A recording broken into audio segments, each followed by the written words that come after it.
Kieku kellek tittraduċi ktieb, kont tittraduċih kelma b'kelma, jew iżżomm is-sens ġenerali tas-sentenzi. Din il-problema spiss jiltaqgħu magħha l-kittieba u l-pubblikaturi, tant li fuq xi kotba insibu l-kelma traduzzjoni, filwaqt li fuq oħrajn insibu l-kelma adattament. Ħanaraw xi preferu l-mistiedna tagħna. Jiena nħoss li fil-verità aħna dejjem għandna nittraduċu għaliex it-traduzzjoni hija il-fatt li tibqa' fidil lejn l-oriġinal. Sewwa, u b'xi mod trid tagħmel ġieħ lit-test oriġinali. Meta tadatta fil-verità tista' tieħu ftit iktar irridni f'idejk. U allura tista' anka tibdel jien naf ċertu affarijiet għaliex biex tadattom għall-kultura li inti qed tittraduċi fiha.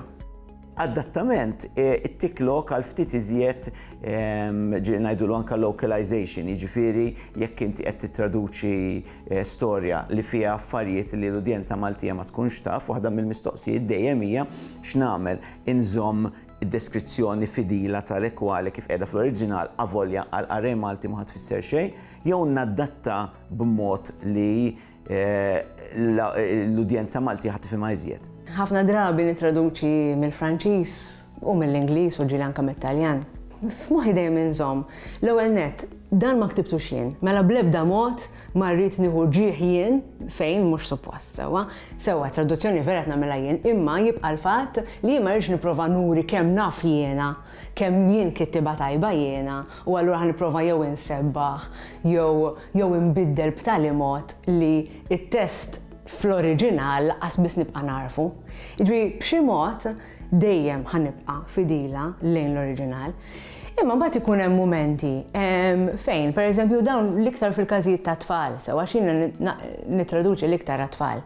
Fejn fl-oriġinal għandek ir-rima u fil-Malti diffiċli nżomm ir-rima għaliex għax jekk jiena ħanuża l-istess żewġ nomi u dawn in-nomi ma jirrimawx, x'ħan nagħmel?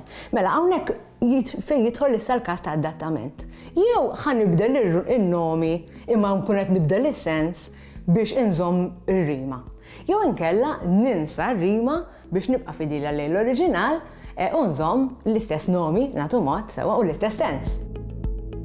Jiena fix-xogħol tiegħi iżjed naħdem fuq adattamenti milli traduzzjonijiet għaliex għax appuntu tingħata l-libertà lit-traduttur li fehem ċertu affarijiet jiġu adattati għal forsi kif ħajinterpretawhom, kif ħajfhmuhom għar-Rejja Maltin. Jiġifieri jekk tħares lejn ħafna kotba għat-tfal li qed jiġu ppubblikati hawn Malta li huma traduzzjonijiet, adattamenti minn lingwa oħra għal Malti, issib li huma adattamenti anke fuq l-oxra tara adattat għal Malti minn.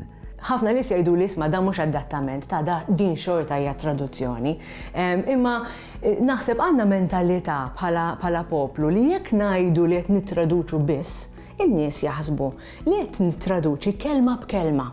Mingħajr ma nżomm b'xi mod il-Malti mexxej. U din ħaġa żgur li qatt ma ħanagħmilha. Jiġifieri nittraduċi kelma b'kelma żgur li qatt fejn jidħol adattament f'dawn l-affarijiet li qed ngħidu bħal rima, jien naf alliterazzjoni pereżempju. Xi kultant ikollok alliterazzjoni sabiħa jew ritmu sabiħ, melodija sabiħa fl-oriġinal li bil-Malti u mbagħad meta niġi biex nittraduċi nitlifha. Imma dik hi traduzzjoni tagħtik biċċa u tieħu biċċa oħra minn x'imkien ieħor, tirbaħ xi ħaġa minn x'imkien ieħor. Mela jekk jien f'paġna tlift rima, jekk tlift alliterazzjoni, jekk tlift b'xi mod il-poetiċità, nipprova nżomm f'moħħi li nirbaħha x'imkien ieħor. Traduzzjonijiet, adattamenti sejħulhom li rridu jarrikkixxu ħafna il-lingwa Maltija.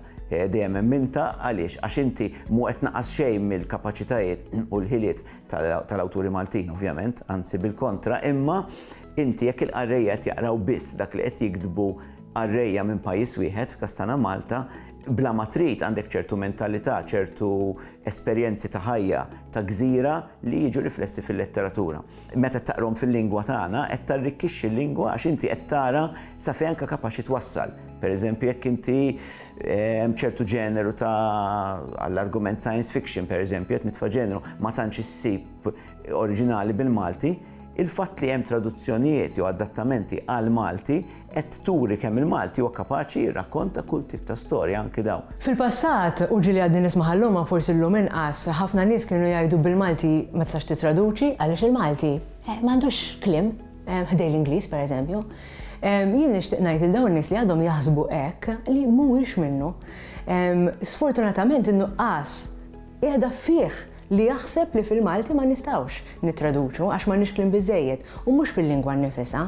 U xhieda ta' dan hija ħafna kodba li qed jiġu tradotti li meta tiftaħhom u taqrom b'Malti tant mexxej li taħseb li huma miktubin bil-Malti.